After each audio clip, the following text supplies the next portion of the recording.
The World Cup is the biggest sporting event on Earth, and the money behind it will blow your mind. FIFA World Cup 2026, 48 nations, 3 countries, 104 matches, and a financial machine worth $13 billion. Yes, you heard that right, $13 billion. Welcome back to the channel, where we break down the biggest money stories in sport.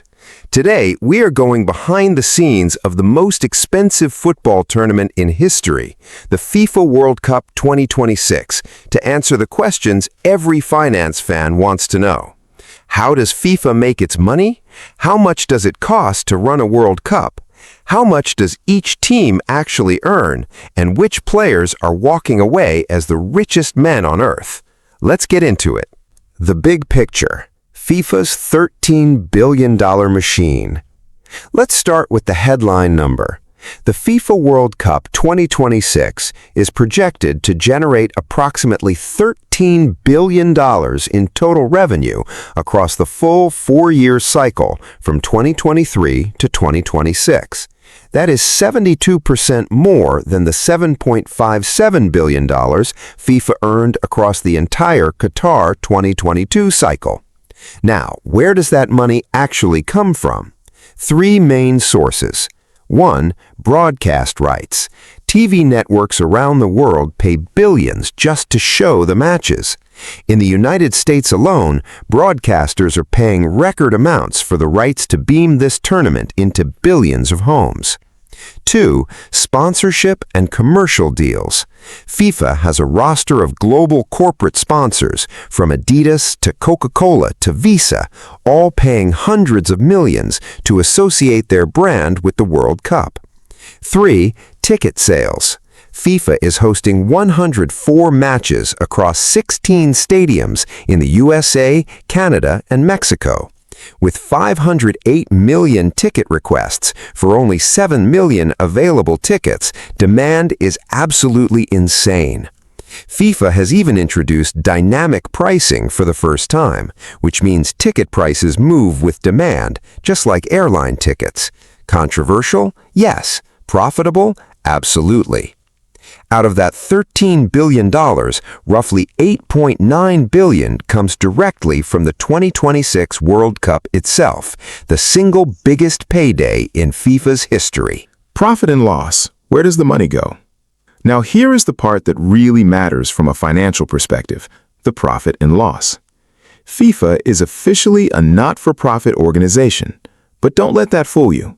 They still have a budgeted surplus of around $100 million for this cycle, added to reserves that already sit at roughly $4 billion. Here's how FIFA spending breaks down. Total revenue 2023 through 2026, around $13 billion. Prize money to teams, $871 million. Club benefits program, paying clubs for releasing players, $355 million. Development and education grants, FIFA Forward program, $3.9 billion. Operations, governance, and admin, around $1.4 billion. Budgeted surplus, around $100 million. The most eye-opening number here? FIFA is paying $3.9 billion back into grassroots football and development programs worldwide. That is genuinely remarkable. Money flowing from the biggest tournament in sport directly back into football infrastructure in every corner of the globe. And for the first time, clubs are also getting rewarded. The $355 million club benefits program pays football clubs around the world for releasing their players, 70% more than in 2022. And this year, it even includes $100 million for clubs whose players featured just in qualifying, not just the final tournament.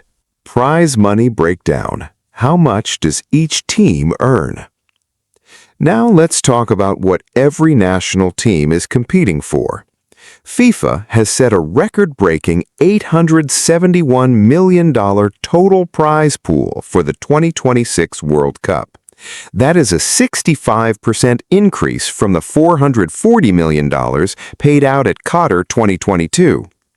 Here is the prize money breakdown by finishing position. Champion, $50 million.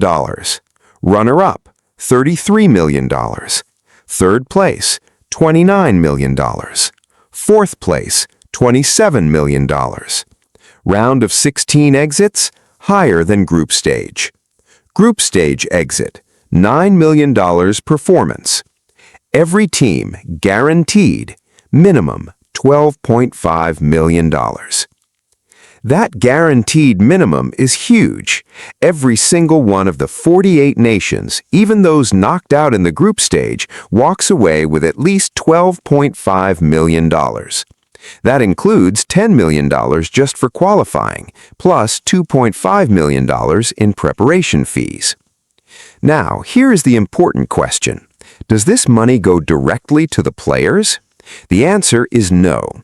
This money goes to the national football associations, the federations. It is then up to each country to decide how much they share with their players. Typically, players receive somewhere between 20 and 30% of their federation's prize money as bonuses. So, if a nation wins the World Cup and takes home $50 million, the players might share around $10 to $15 million between the squad. Top 5 highest paid players at the 2026 World Cup. And now, the moment you've been waiting for, the top 5 highest paid players at the FIFA World Cup 2026. These figures cover total earnings over the past 12 months, including club salary, bonuses, and endorsements. 1. Cristiano Ronaldo, Portugal, $295 to $300 million. The King. Cristiano Ronaldo is the highest paid player at this World Cup, and it is not even close. His contract with Saudi Arabian club Al Nassr accounts for around $230 to $235 million in on-field earnings alone. On top of that, he pulls in around $65 million annually from endorsement partners, including Nike, Herbalife, and Binance. His total career earnings have now crossed $2.1 billion, the most of any footballer in history. This 2026 World Cup is likely Ronaldo's last, his 6th appearance at the tournament, a world record, and he is making sure he goes out on top, financially at least. 2. Lionel Messi, Argentina, $140 million. The GOAT debate rages on, but in earnings, Ronaldo has a significant lead. Messi pulls in around $70 million from his contract with Inter Miami in MLS and another $70 million off the field through endorsement brands like Michelob Ultra, Stanley, and Lowe's. His net worth has now exceeded $1 billion, making him a billionaire. He is making his 6th World Cup appearance, matching Ronaldo's record, and as the reigning world champion, Argentina are determined to defend their crown. 3. Kylian Mbappe, France, $100 to $105 million. The only other player at this tournament in the 9-figure earnings club. Mbappe earns around $80 million from his Real Madrid contract, plus $25 million from endorsements off the pitch. The Frenchman won the World Cup in 2018 and came so close again in 2022. At just 27 years old, his earnings are only going to grow. 4. Erling Haaland, Norway, $80 million. Manchester City's goal machine. Haaland earns around $60 million from his club contract and another $25 million off the pitch. The Norwegian striker is arguably the most lethal finisher in world football right now, and at 25, he has many more World Cups ahead of him. 5. Vinicius Jr., Brazil, $60 million. Brazil's financial powerhouse. Vinicius earns around $40 million from his Real Madrid deal and $20 million from commercial partnerships. The winger has been one of the most exciting players in world football, and his market value continues to rise. To put this in perspective, Ronaldo alone earns more in 1 year than the GDP of some small nations. And across all 1,248 players registered at this tournament, the median annual salary is estimated at just $1.5 to $2 million. Ronaldo earns roughly 130 times more than the average World Cup squad player. The financial lesson. So what can we learn from all of this? The FIFA World Cup 2026 is the ultimate demonstration of how sport and money intersect at the highest level. FIFA generates billions, but it also redistributes billions back into football globally. Teams earn life-changing prize money, but the real winners off the pitch are the superstars whose brand value goes far beyond what any federation can pay them. For players like Ronaldo, the World Cup is not just a football tournament, it is a global marketing event that amplifies their brand to billions of viewers worldwide. Every goal scored, every viral moment, every record broken, it all translates directly into endorsement value and commercial power. The lesson for finance fans? In sport, just like in business, it is not just about what you earn on the field.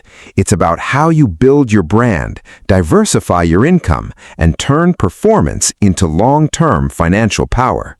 And that is the financial story of the FIFA World Cup 2026, the biggest, richest, most watched sporting event in human history.